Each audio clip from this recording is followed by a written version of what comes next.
Welcome back. This is another CSE issuer update. I'm your host, James Black, and today I'm thrilled to be joined by Don Weatherbee, the CEO of Regenx, listed on the CSE under the symbol RGX. Don, welcome to the program. Thanks. Glad to be here. Awesome. Well, it's a long time coming to finally interview you and learn more about Regenx. For those watching, this is also part of the CSE's Summit on Responsible Investment. As we unpack a bit of Don and Regenx's story, you start to appreciate how this company fits into the topics of that series. So, Don, maybe let's just start at the very beginning with your company. For those who don't know, what is the core value proposition at Regenx? And maybe tell us about the proprietary technology that you guys are applying in the world of precious metal recovery. Sure. So what we have found is a niche market in the diesel catalytic converters. And so what we're doing is taking diesel catalytic converters and we're stripping out platinum and palladium that is coated in there and stripping that out from the raw material and creating pure platinum and palladium that can be reused in the industry. And so our technology is an alternative to smelting, which is the dominant form of recycling right now for catalytic converters. And what we do is fancy word, hydrometallurgical technology. And it means that we take a leaching solution chemically to separate out the precious metals from the substrate. Right. Now, I'm familiar with this concept in the sense of like I've had a car and, sometimes you just get rid of a car and you realize the guy shows up, gives you money, and they're basically buying a catalytic converter so they can take apart the metals. Now, in the market you're talking about, we're catalytic converters for, was it diesel generators? Not just diesel generators, but diesel engines. Diesel engines. Yeah. So what there is that there's really two main types of catalytic converters.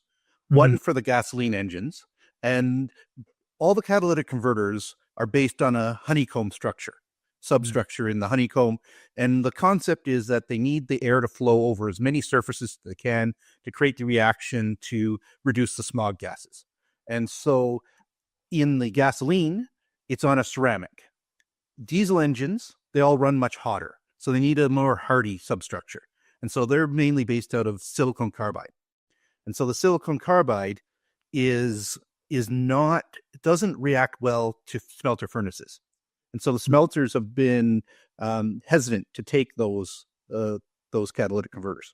And so that's where the niche came in, is that the current recyclers don't want this, but there's a growing marketplace of diesel catalytic converters. Yeah, so that's a great segue into my next question, which is, the size of the market that we're addressing here. In what terms can you sort of catalyze the size of this market that you're addressing with this solution? So there is about 27 million catalytic converters that are scrapped every year. So, and there is, and only about 35% of the scrap catalytic converters are recycled currently. Which, when we're talking, that's millions of ounces of precious metals that are in play here. Right. And so from your perspective, where have you found the most success? Is there a particular industry or a particular, vertical that is supplying these converters that you guys are having a handle on? So what we did, one of the best ways, and the real reason we went into this market was getting a partner who was plugged in the supply chain. The importance of being able to secure the best supply is critical. And we're partnered with Davis Recycling, a large recycling outfit on the Eastern Seaboard. And so they're based in Tennessee. And the reason for Tennessee is it's one of the best hubs for collecting items across the Eastern Seaboard. For an example, FedEx, one of the first FedEx sub-locations where they gathered everything was in Tennessee, because it was really easy to fly everything in there and then distribute out, because it's right in the heart of that major corridor along the Eastern Seaboard. So they're our partner in securing our supply of feedstock for this. And they're the ones who actually came to us and said, there's this market opportunity. Can you help us process these converters that aren't being sort of used in the industry right now. Right. That raises an interesting question, which is, we know that a lot of recycling gets shipped off across the ocean. Um, is that a possible source of feedstock to keep stuff here using your technology to recycle it on North American soil, or conversely, exporting the technology to foreign markets that are doing a lot of this recycling or having the feedstock that's based there, not having to ship it, but using your technology elsewhere? So a little bit of both. We're going to be enabling more to stay on continent and not be shipped off. And the secondary step of our expansion will be looking towards licensing with other groups in other areas, especially in the Asian and European markets.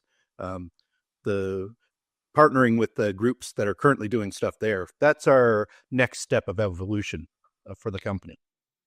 Exactly. And that again lends itself to sort of the topic I had mentioned earlier on the summit on responsible investment, which is there's clearly a sustainability angle here with this technology, with this company.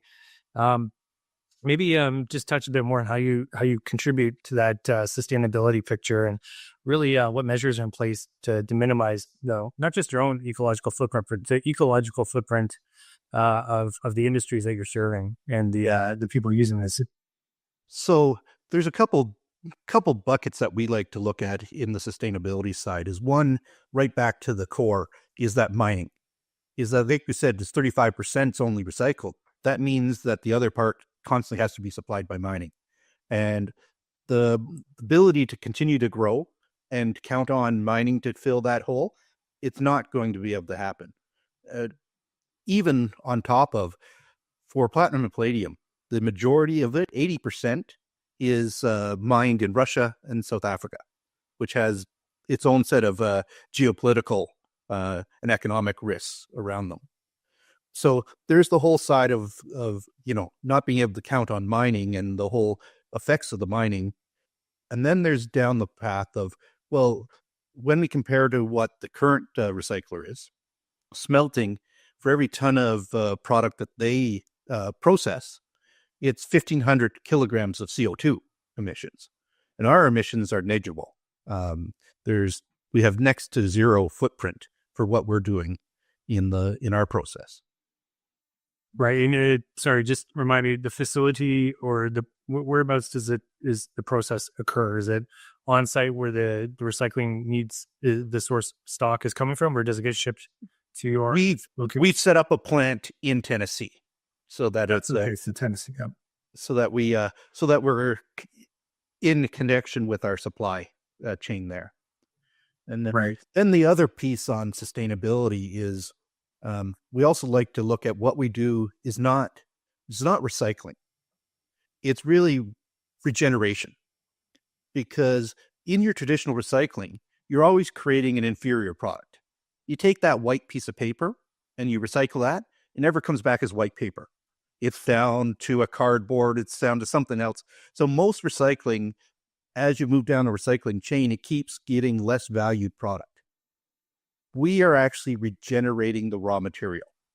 The platinum that comes into us comes out the same quality and purity as the commodities that went into originally making the products.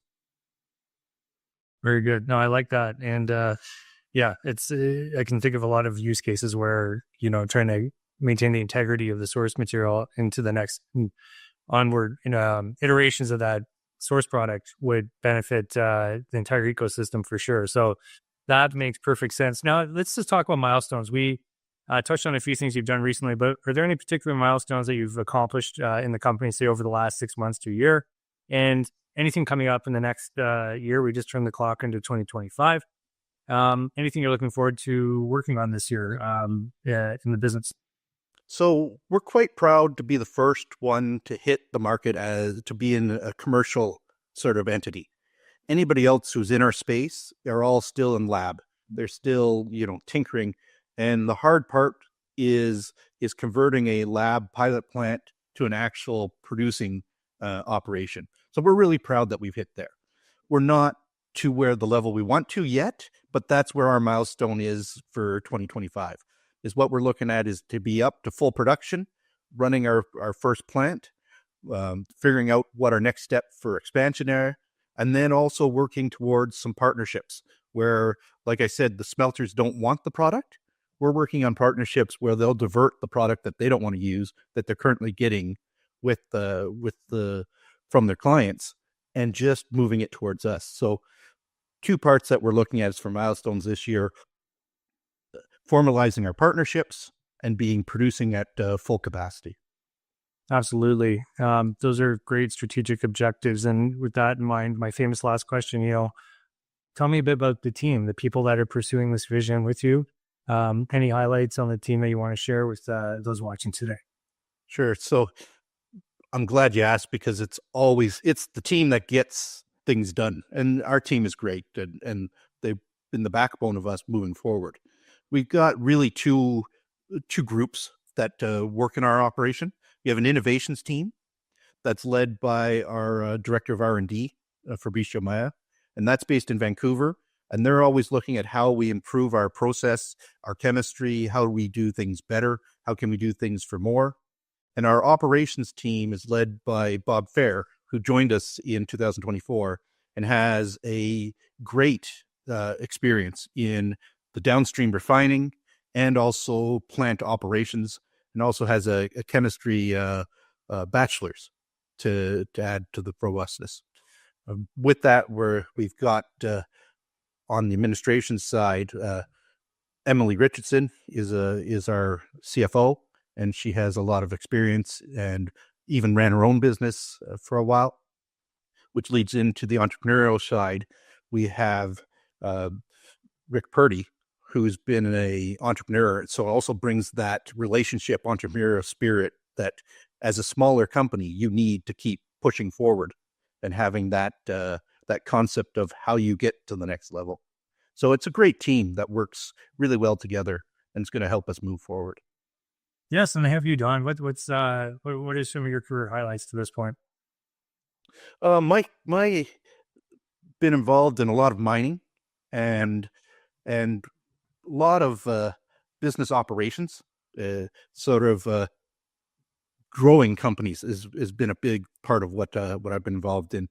The company previous to this one that I was with went in a 10-year period, went from $24 million in revenue to $450 million.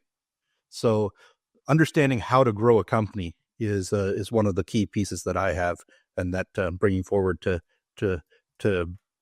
Regenx's future. That's awesome. Great. So I think it's a wonderful starting point for people who may want to know more about the company. Where would you suggest they go to read up on your initiatives, milestones, what you're up to next, and learn more? Well, the easiest and best way to get to know more about us is our website, regenx.tech. And that has a lot of information also on the industry, on different facets.